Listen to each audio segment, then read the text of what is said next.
Il est 12h30 dans la région du Tonkpi et partout en Côte d'Ivoire. Bonjour à tous et merci de suivre le temps d'information sur RTI2, la chaîne la plus proche des populations. Au sommaire de cette édition pour notre rubrique Escale 225, nous irons à Biakouma découvrir le Festival de la culture et des arts d'An, FECADAN, un canal de promotion du patrimoine culturel, artistique et touristique du peuple d'An.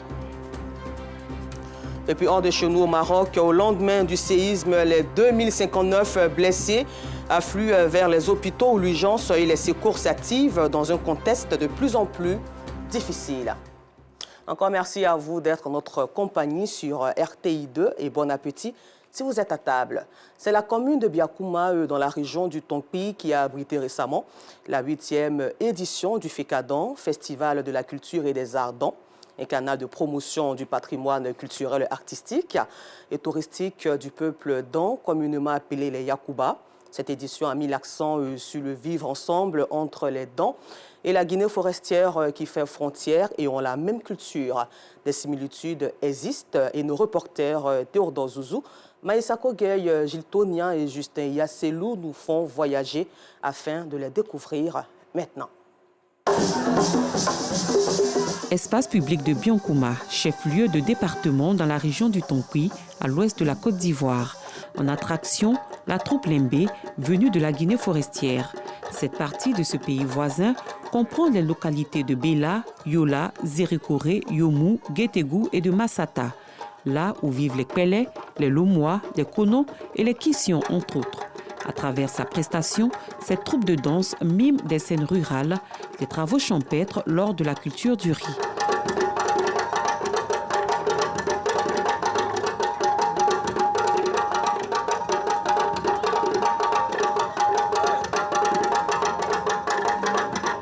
Les scènes de ménage ne sont pas en reste. Les jeunes filles et garçons, habillés en étoffe tissée aux couleurs connues en Afrique, font ressortir leur splendeur. Il y a de ces couleurs qu'on avait en Afrique avant l'arrivée des Blancs. La couleur blanche avec le coton, la couleur noire et celle qui tire un peu vers le chocolat. C'est vraiment les trois couleurs qu'on avait. Donc chaque fois quand on se voit noir, ça fait la fierté de l'Afrique. Autrefois, nos parents utilisaient la culture pour éduquer la couche juvénile. Le rythme cadencé du tam-tam est accompagné par des envolées créées par les sifflements envoûtants d'instruments atypiques en bois.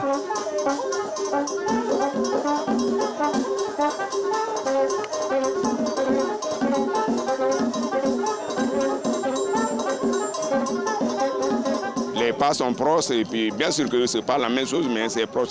On voit que vraiment c'est des forestiers comme nous. C'est des bois qui ont été fabriqués par nos parents, qu'on appelle le Toulou en Guézé. Donc ça c'est la polyphonie. Parce que ça, ce que j'ai là, c'est la grande. À la suite, le soro et à base, c'est comme ça, c'est composé 4.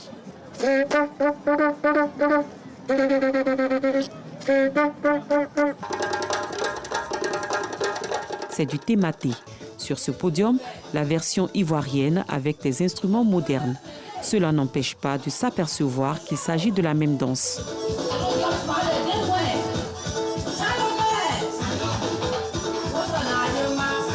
Ça prouve que nous sommes tous africains, on a presque les mêmes cultures, les mêmes habillements, les mêmes pas de danse. Il n'y a que quelques nuances. C'est une grande fierté et surtout on ne manquera pas de remercier et d'encourager ceux-là qui ont eu l'initiative. C'est une belle initiative dans la commune de Biankouma. On voit comme ça la population de Biankouma qui est très heureux de voir le pays, la Guinée. C'est l'Afrique qui gagne. Nous sommes à la 8e édition du Festival culturel des arts d'An. Il met en exergue l'intégration des peuples. Cette similitude est encore visible avec un autre groupe artistique, le Daazato, venu aussi de la Guinée forestière, précisément de Zérékoré. Les pas de cette danse plus langoureux, plus attrayants, donnant envie à tout spectateur d'y participer.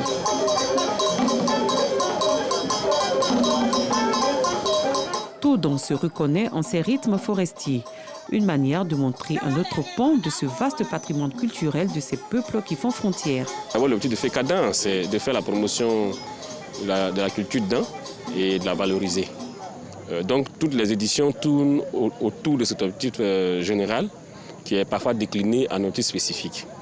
Et l'un des objectifs spécifiques de cette année, c'était de montrer la similitude entre la culture d'un et la culture des peuples de la Guinée forestière.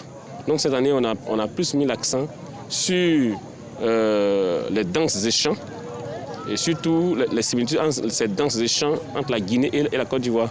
Des gens qui échangent déjà entre eux, des gens qui partagent ces deux valeurs entre eux, n'iront pas au conflit. Ça sera effectivement source de paix et de cohésion sociale. Ces différentes danses relatent et peignent également des situations conflictuelles liées au foncier. La culture doit participer aux échanges pour que chacun connaisse son voisin. Et c'est à travers la connaissance de ses voisins qu'on peut apprécier ses qualités. Si nous ne regardons que dans le miroir de la politique, nous risquons de faire force. La culture nous unit plus qu'un certain nombre d'événements. Dans nos us et coutumes, nous savons que lorsqu'il y a des tensions dans les villages, dans les régions, les événements culturels viennent baisser ces tensions. C'est pour ça que nous les encourageons. Une très bonne approche parce qu'elle permet de valoriser la véritable culture africaine, mais aussi cette culture de la région qui abrite l'acte 8 de FECADA. Chaque peuple doit se reconnaître dans sa culture. Et FECADA, ce festival qui prend une envergure de fierté, mérite d'être soutenu. L'invité spécial du FECADA, la Guinée forestière, démontre que les peuples dans et forestiers sont les mêmes culturellement, d'où la pérennisation du vivre ensemble harmonieux et de la cohésion entre ces deux voisins. C'est un reportage à revoir sur RTI Info. Retour à Abidjan ici où ils sont nombreux à exercer le métier de peintre automobile. Michael Kouassi exerce ce métier depuis 2 ans au quartier Palm Club dans la commune de Cocody. Et dans ce reportage signé Justin Kouassi et Clément Boucaud, il nous explique ici les différentes étapes de cette activité de plus en plus répandue dans les garages auto de la ville d'Abidjan. Quartier Palm Club dans la commune de Cocody. C'est ici que Michael Kouassi exerce le métier de peintre automobile depuis 2 ans. Ce matin, il a pour mission de refaire la peinture de cette automobile. Avant de faire la peinture, on nettoie avec bonne mousse. Parce que pour ne pas que l'eau de massique reste dessus. Parce que quand l'eau de massique reste dessus, ça fait que la peinture ne sort pas bien. Voilà. Donc on est obligé de nettoyer bien propre. Pour éviter de tacheter les vitres, Michael les couvre de papier. Quand on finit de nettoyer la voiture bien propre, on met les papiers à cacher pour protéger la vitre. Si on voit que la peinture a touché la vitre, on prend papier à poncer. On nettoie la vitre bien propre avant de livrer la voiture. Une fois ces étapes préparatoires terminées, place à la peinture à proprement dite. Le métier de peintre automobile se veut complexe. Il faut tenir compte des moindres détails.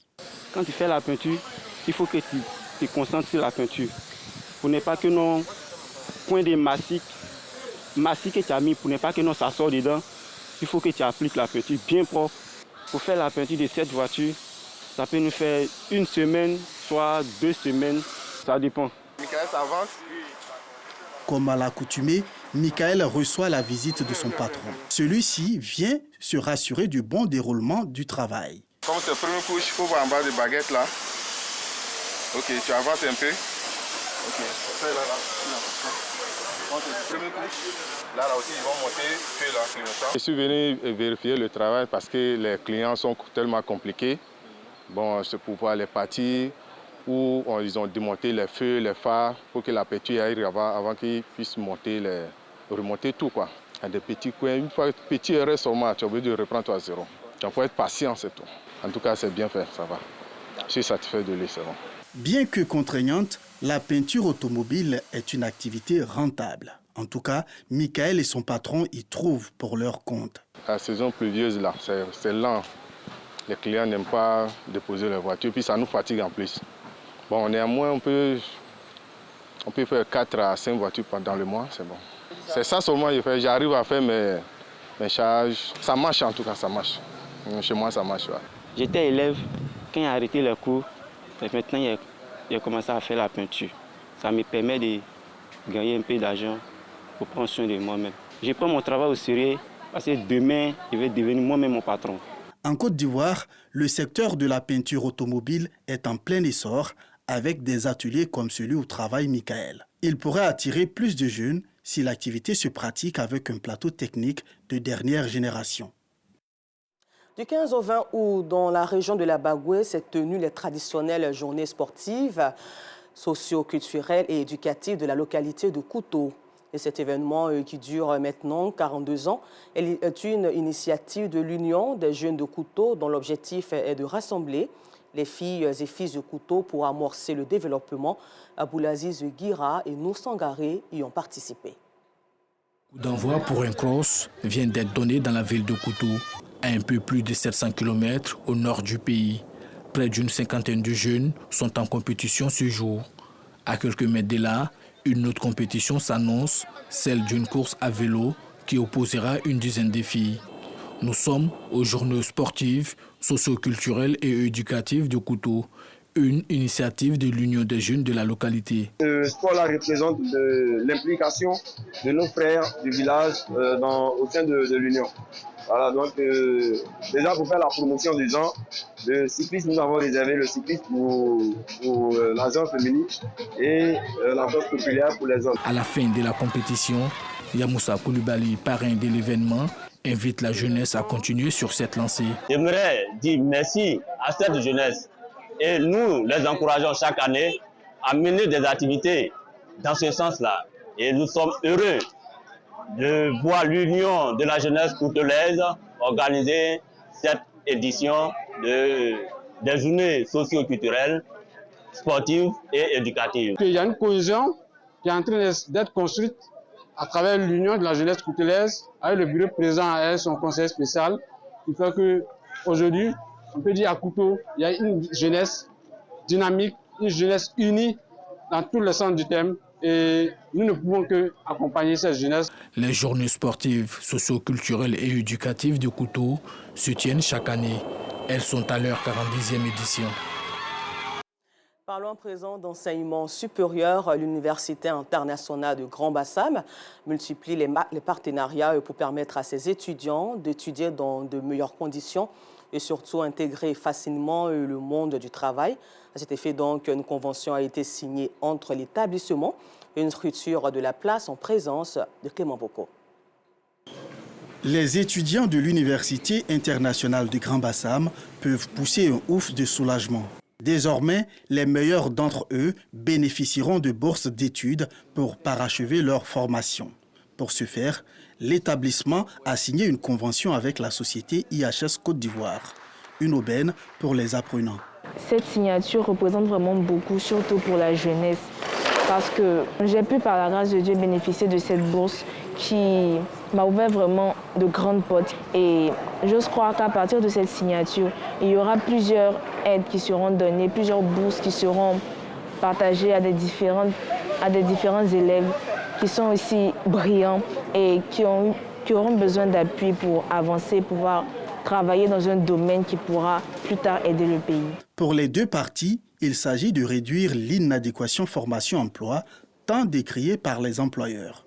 Cette convention va porter sur l'octroi de bourses d'études à certains étudiants et c'était une grande fierté pour nous de pouvoir nous retrouver ici parmi d'imminents professeurs tels que le président Saliou Touré et de pouvoir concrétiser ce projet qui tient à cœur à notre structure depuis maintenant plusieurs mois. Nous espérons qu'à travers ce partenariat, nous pourrons former nos étudiants dans les meilleures conditions en leur permettant d'être au contact avec les entreprises pendant leur formation universitaire chez nous. Madame la directrice générale a déjà accepté de prendre en stage dans ces locaux certains de nos étudiants. Nous voudrons la remercier bien sincèrement et lui dire que nous continuons à compter sur sa disponibilité dans la formation des élites de notre pays, la Côte d'Ivoire. L'Université internationale du Grand Bassam a été créée en 2007 et est en partenariat avec des universités américaines. À la page sport, la Côte d'Ivoire déjà qualifiée pour la CAN de l'hospitalité, la CAN 2023 qu'elle aboutira a remporté son dernier match des éliminatoires sans forcer son talent contre le Lesotho 1-0. C'était hier au stade Laurent Pokou à San Pedro. Les éléphants s'en sont remis à Ibrahim Sangaré, unique buteur de la rencontre, pour l'emporter. Hors des chenaux au Maroc, 2012 morts et 2059 blessés. C'est le dernier bilan du séisme de magnitude 6,8 qui a frappé le pays dans la nuit du vendredi au samedi. Et au lendemain des tremblements de terre, les secours s'activent et la solidarité s'organise dans un contexte difficile. Et puis, est-ce la réponse américaine aux nouvelles routes de la soie de Pékin? Les États-Unis d'Amérique ont proposé en marge du 18e sommet du G20 un ambitieux projet de couloir logistique reliant l'Inde, l'Europe et même le Moyen-Orient. Selon la Maison-Blanche, un accord de principe a été signé hier samedi 9 septembre à New Delhi entre les États-Unis d'Amérique, l'Inde, l'Arabie saoudite, les Émirats arabes unis, l'Union européenne, la France, l'Allemagne et l'Italie. Encore merci et bonne suite de programme sur RTI2.